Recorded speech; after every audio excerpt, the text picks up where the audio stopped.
Hindi lang pang in a relationship ang Valentine's Day dahil pati ang mga single ay in love with themselves at enjoy sila sa personal time nila. Kaya mga kapuso, let's talk about self-love sa pagtutok ni Dano Tingkungko.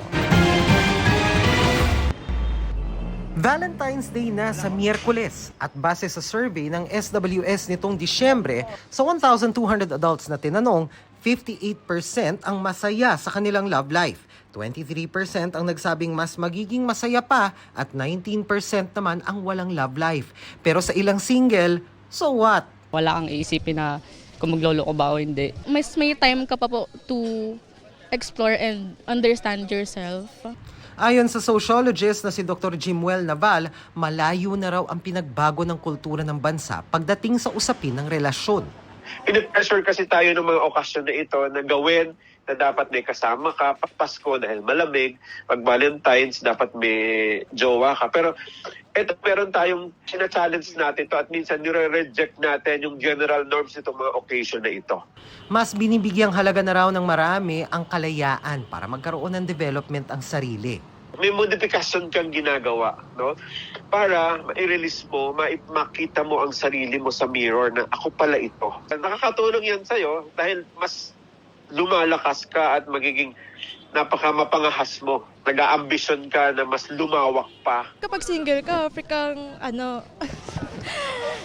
umaro sa iba. Pero hindi naman porket single, hindi na happy. Ika nga ni Miley Cyrus, I can buy myself flowers. Pasok sa top 3 Valentine's wish ng mga Pinoy ang bulaklak. Kaya ang bentahan sa Dangwa muling umaalagwa. Ang mga bouquet dito, 350 hanggang 2,500 pesos, depende sa klase at laki.